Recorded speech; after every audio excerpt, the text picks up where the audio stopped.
everybody, and welcome back to Tuesday Talks with Titus, or welcome. Tuesday Talks with Titus is a podcast dealing with all sorts of social issues, and I interview authors and I cover news stories. If you have any authors you'd like me to interview, go ahead and send me the name of their book. I'd love to read it. I want to welcome you back if you are joining me again. Sorry about the month delay. I had to take a break because it was just a busy month. And I am super excited for this episode, so I hope it'll be well worth the wait. So today we're going to be talking about an Arizona law banning nearly all abortions, a man who beat his HOA incredibly with smarts and hilariousness altogether, and an attempted shooting in Braddock, PA. All that and more on today's Tuesday Talks with Titus. So let's just get right into it. Recently, there was a new law in Arizona that was proposed. According to the Americans United for Life, the law prevents all abortions with an exception for the life of the mother. Its enforceability, however, remains the subject of ongoing litigation. Before I get further into this topic, I want you to know one thing, and it's pretty important. I will not look down on you if you've had an abortion or if you're even considering one. I want you to understand that.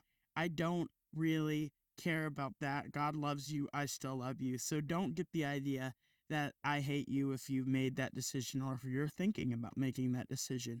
I could dig deeper into how amazing this law is and how it wouldn't be possible without the overturning of Roe versus Wade. Instead, I want to talk about the difference between how this news story was delivered between different news stations and different storytellers. And, the reason that I chose this story is because it came up on my feed and I didn't understand it. It made no sense because I was just like, why would you do that? Because the headline was a century-old law being brought back to Arizona. I just didn't really know what to think. I was like, a century-old law should not be in place. But then I looked at the context and what this was actually talking about, and I looked at other news headlines that actually understood the situation, and now I understand that it was actually about abortion. And that's incredible. It's incredible to have a law banning abortion. That's something that Christians should applaud. But part of the problem here is that I was deceived into thinking that it might be something that's not supposed to be there. It doesn't make sense to have a century-old law there. But we're talking about a law that was originally supposed to stay. That's how I view it, because in my view, abortion is murder and it should be covered under the amendment that everyone has the right to life, whether sex, creed. This is not only based off of the Bible. I'm talking about our Constitution as U.S. citizens. There's the right to life, and I believe babies are covered in that one. Yeah, it was just incredible to see the differences. One of the things I just wanted you to understand is it's just super different. It's all about where your focus is. So I read this headline. I read that headline, then I looked further into it, and I found out it was talking about a law I agreed with. Let me just put it in the words of the Bible. The Bible put it this way: stop judging by mere appearances, but instead judge correctly. John 7:24, which I thought pretty well summed it up. It kind of made sense to me that don't judge off of the way something or someone looks. Judge correctly. You know how to judge. That's kind of what I'm getting from that verse. John's not just saying, explaining how to judge. He's like, you know how to judge. Judge correctly. So, As a side note, a question that recently came up on this topic is, should we as Christians want abortions to be illegal? I mean, I know we should be against it, but that doesn't mean that we should push our beliefs on other people. My answer, of course, is of course. That's the problem, because a book I've been reading titled Hitler's Cross talks about how the church stayed silent during Hitler's reign, and actually were so charmed by his charm that they started to believe he was from God. You want to know why that's a problem, though? Why that was a foolish thing to believe?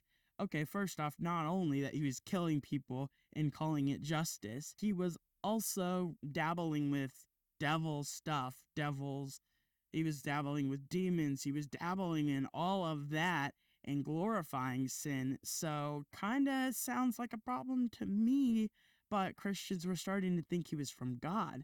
And instead of the Christians who knew he wasn't from God, instead of speaking up and saying, hey, this is not right, like, what's going on here? They stayed silent. And that is hard, because the biggest thing that we need to understand here is abortion is a big deal. And when Christians remain silent about big issues, they permit it to continue. I know that's a tough pill to swallow, but it's very true. When we stay silent, I'm going to repeat it so you get it in your head. When we stay silent as Christians about big issues that God calls out to be sin, we permit it to continue. It is our calling to talk about that. All right, so let's move on. The next story proves that miracles do happen indeed. Want proof? Well, here's a video. Just before we watch this video, I want to give you a fair warning. If you're a younger viewer or someone who just might get a little scared at something, a man is about to do something that might be a little bit inappropriate for younger viewers. So just so you know, okay, that's just incredible to me. I mean, when I first saw this, I was in disbelief. I was like, is this fake? But it wasn't. And I had to check the sources like we talked about a minute ago. But it was very true. And so you want to know something even cooler? Authorities say that the man pulled the trigger. He didn't just point the gun and get tackled. He pointed the trigger at the pastor, triggered the gun.